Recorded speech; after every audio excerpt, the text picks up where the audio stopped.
आज हम बात कर रहे हैं बिहार के मोकामा क्षेत्र से उठी एक ऐसी घटना की जिसने चुनावी राजनीति और कानून व्यवस्था दोनों पर गंभीर प्रश्न खड़े कर दिए हैं।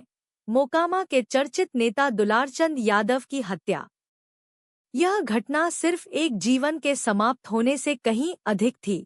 इसने उस राजनीतिक और सामाजिक वातावरण को उजागर किया जिसमें अपराध, सत्ता संबंध और चुनावी टकराव गहरे तरीके से जुड़ चुके हैं। दुलारचंद यादव मोकामाबाड़ क्षेत्र में एक जाना पहचाना नाम थे और उन्हें स्थानीय तौर पर बाहुबली के रूप में देखा जाता था। उन्होंने अपने इलाके में काफी प्रभाव जमा लिया था, न केवल राजनीति में बल्कि समाज व्यवस्था के कई पहलुओं में भी।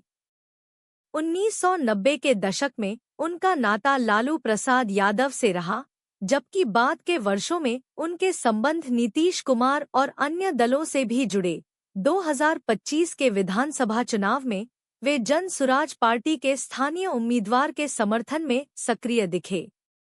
इसी संदर्भ में यह भी कहा जाता रहा कि उनके खिलाफ रंगदारी, हमले, जमीन कब्जा जैसी आपराधिक धाराओं में दर्ज मुकदमे थे और इन विवादों ने उन्हें शक्तिशाली लेकिन विवादित राजनीतिक शख्सियत बना दिया था। ऐसे व्यक्ति जिनके साथ जुड़ने और उनसे दूरी बनाने के दोनों ही राजनीतिक फायदे नुकसान स्पष्ट रहे हैं। 30 अक्टूबर 2025 को मोकामाटाल इलाके में चुनाव प्रचार के दौरान मौजूदगी के समय दो प्रतिस्पर्धी गुटों के काफिले आपस में टकरा गए। पुलिस रिपोर्टों के अनुसार पहले उनकी पैर में गोली लगी और उसके बाद एक वाहन द्वारा उन्हें कुचल दिया गया। घटना के तुरंत बाद इलाके में तनाव फैल गया। परिजन शव नहीं उठने दे रहे थे और स्थानीय लोग विरोध प्रदर्शन कर रहे थे। इस घटना ने न केवल स्थानीय लोगों में भय का भाव पैदा किया, बल्कि पूरे चुनावी माहौल में एक गंभीर प्रश्न चिन्ह लगा दिया कि क्या प्रचार प्रसार का मंच अब सुरक्षित रह गया है या हिंसाडर ही उसकी नई सामान्य स्थिति बनता जा रहा है। यह हत्या केवल एक व्यक्तिगत दुर्दैव नहीं थी, यह चुनावी राजनीति, बाहुबलवाद और कानून व्यवस्था के बीच की जटिलता का प्रतीक बनी।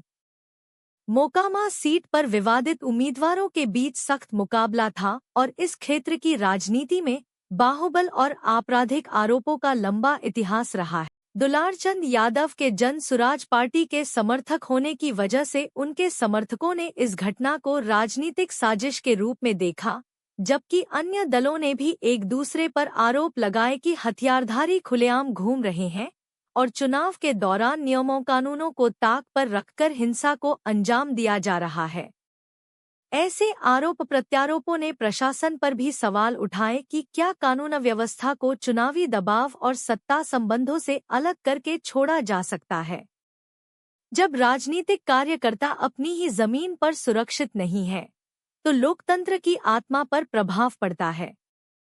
बाहुबल नेताओं और अपराध पृष्ठभूमि वाले समर्थकों के बीच गठजोड़ यह दर्शाता है कि राज्य प्रशासन और न्याय प्रक्रिया कितने दबाव में रह सकते हैं, और यह भी कि कितनी देर तक बल और भय आधारित राजनीति चुनी जाने वाली नीतियों और लोगों के अधिकारों को प्रभावित करती रहेगी। इलाके में डर से वोटिंग और हथियारों के दबदबे में राजनीतिक गतिविधियों का चलना एक चिंताजनक संकेत है, क्योंकि ऐसी स्थिति में नागरिकों की असली इच्छा और लोकतांत्रिक भागीदारी प्रभावित होती है। प्रशासन ने बताया कि मामले की